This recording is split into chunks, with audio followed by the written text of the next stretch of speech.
1. Jomon culture. The first Japanese probably crossed land bridges that connected Korea with Kyushu. When sea levels rose, those land bridges disappeared.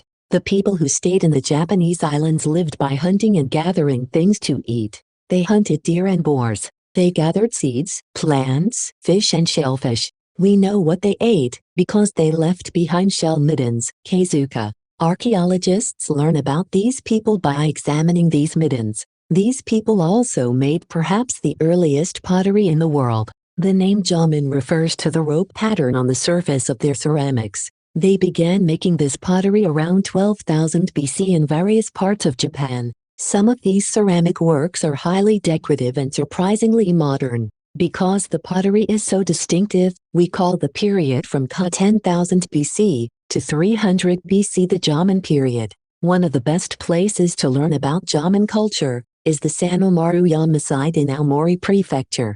Researchers found pit dwellings, tonghouses and large pillar-supported structures. They also found stone tools, clay figures, and woven bags. Jomon people probably lived there until about 4,000 years ago. The outdoor museum there shows what Jomon life was probably like. 194. 2. Yayoi culture. In about 400 BC, several major influences came from the Yangtze Basin of China through the Korean peninsula. The first influence was the introduction of rice cultivation. Archaeological sites in western Japan have stone tools and grains of rice. This suggests that techniques for growing rice in paddies came through Korea. Rice agriculture rapidly spread eastward. In most areas, rice farming did not immediately replace hunting and gathering as a way of living.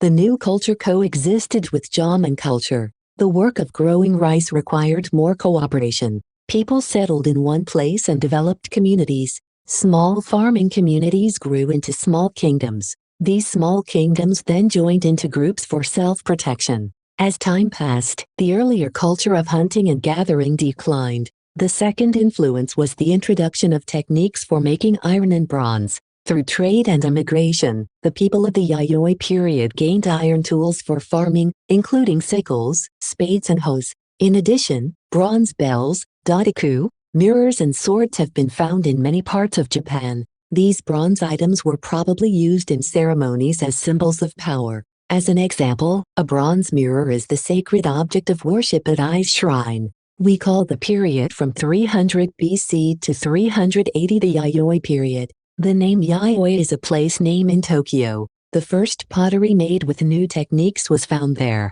The techniques for making this pottery probably came from Kyushu along with rice agriculture. 3. Formation of the first kingdoms. Beginning in the Yayoi period, Jomon hunters and gatherers began to decline.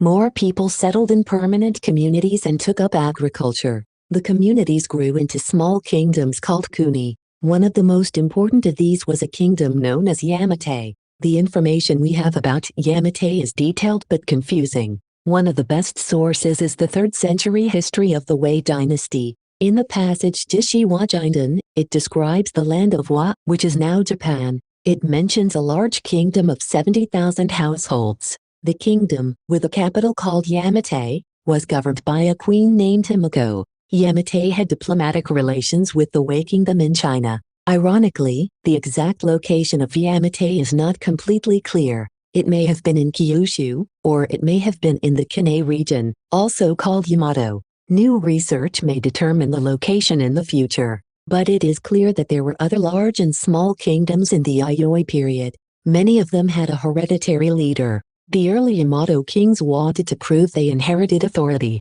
They created oral myths to show this authority. They also began to build giant burial mounds or tumuli, called coffin, to honor earlier kings. The earlier kings were usually a father or a brother. These mounds strengthened the new king's position. There are some 10,000 of these in Japan. The years from 380 to 710 AD are called the coffin period or Tumera. 249. 4. The Sui dynasty began unifying China in 589, followed by the Tang dynasty in 618. Suddenly Chinese culture spread into Japan. Chinese painting, sculpture, poetry and history had a powerful influence on the kings of Japan. The Japanese learned architectural styles from the continent and learned to write poetry in Chinese. One of the most important influences was the introduction of Buddhism in 538. Prince Shotoku is often referred to as the founder of Buddhism in Japan. He promoted Buddhism through the government and encouraged the building of temples. It is said that he ordered the construction of the famous Haryuji near Nara. Prince Shotoku issued a series of injunctions known as the 17-Article Constitution. They were based on Buddhism and Confucianism. This series of laws took power away from individual clans and put that power under the emperor. This was a major step toward building a system of political control in Western Japan. 5. Taika Reform. The Taika Reform of 646 changed land control and government structure. First, it required land boundaries, a population survey, and dividing land among families and individuals. The people who got land were then required to pay taxes on the land. Second, it adopted a Tang dynasty type of government, a legal system called Ritsuryo Sedo. This established a system with officials selected by the emperor. Clan leaders gradually became government bureaucrats. Both parts of this reform made imperial control stronger. When Emperor Tenji died in 672, a struggle for power followed. It was called the Jinshin Disturbance. In it, Tenji's son and Tenji's younger brother Tenmu fought over who would become the next emperor. Tenmu won and he began a major unification of the region. He established a capital city and provincial headquarters. These were administered by a common code of laws. This new system based on models from the continent would last for 5 centuries. Society grew more complex. It was necessary to develop laws for a central government ruled by the emperor. A new legal code called the Teiho Code was completed in 701. This new code put together penal law, Ritsu, and administrative law, Ryo, for the first time. Under the Ritsuryo system, the emperor had sovereign power. Central offices were linked with provincial headquarters. Common laws set punishments for people who broke the laws. An inner group of 300 to 500 elites controlled a region of about 5 million people. 246. 6. Building a capital at Nara. Yamato rulers moved their capitals often. It was partly an act of spiritual cleansing. It was partly because traditional construction rotted easily. But as the government bureaucracy grew, it was important to have people, equipment, food and belongings in one place. Building a large new capital frequently became difficult. Yamato rulers began to want grand capitals like the glorious new Chinese dynasties built. They also wanted to build impressive Buddhist temples. As a result, the Empress Jinmei decided to build a grand, more permanent capital. The capital was called Hijokyo, in present-day Nara. The capital remained there until 784, when it was moved to Nagaoka-kyo. However, the whole period between 710 and 794 is called the Nara period.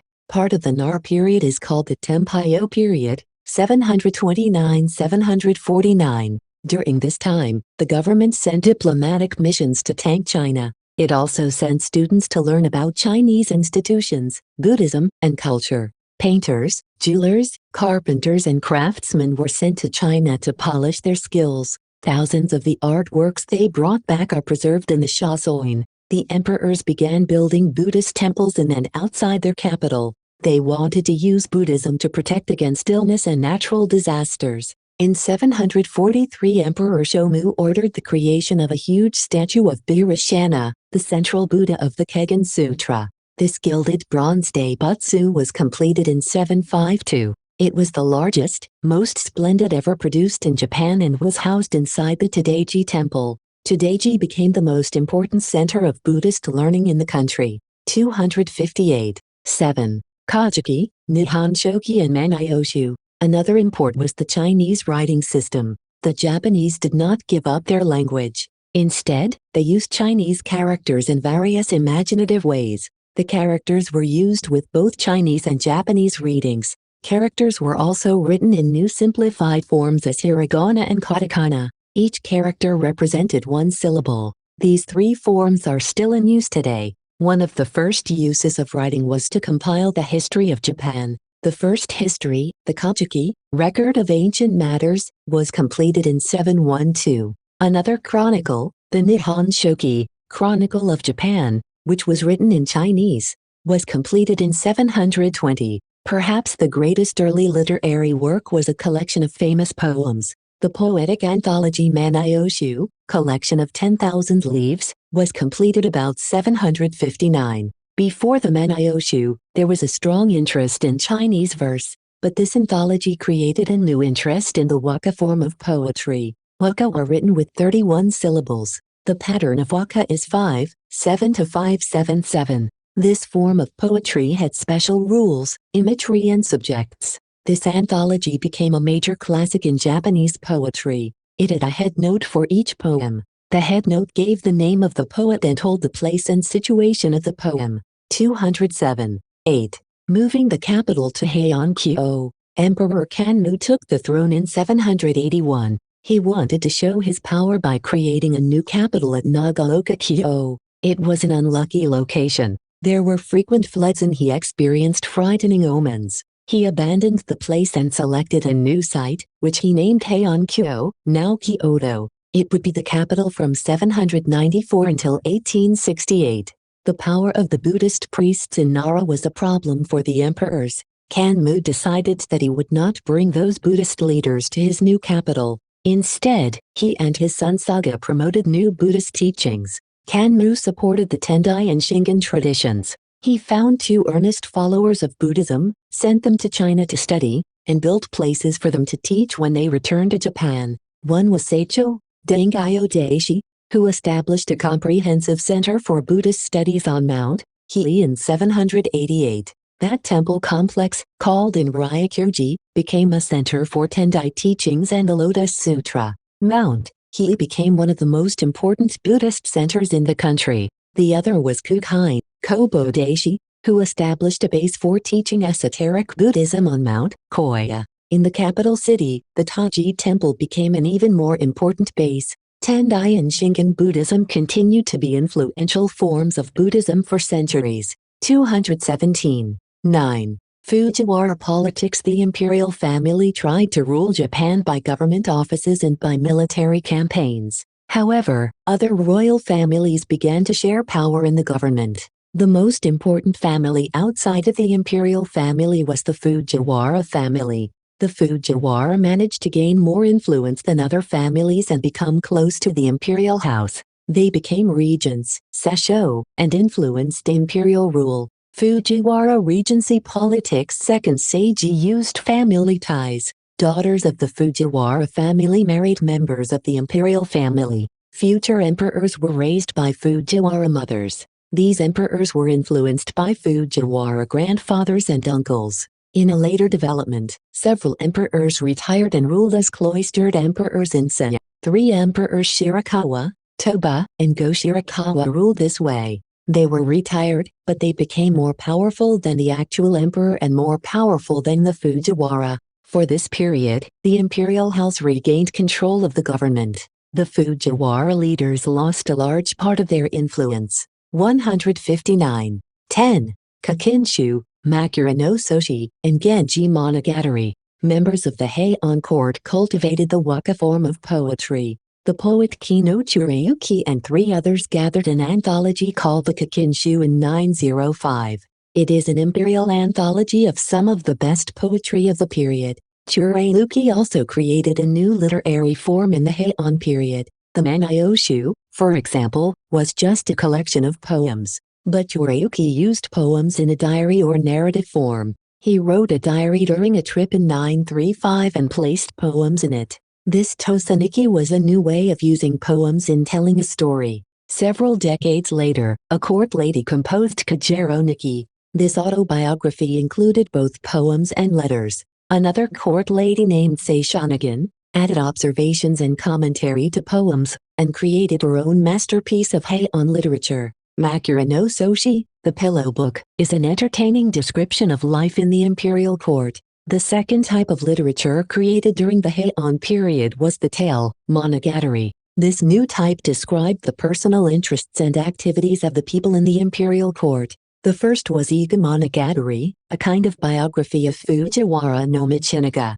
The best of this type is Genji Monogatari, the tale of Genji. The author Murasaki Shikibu created the story of fictional Prince Genji and his world. It describes the elegant court life of the capital city with great skill.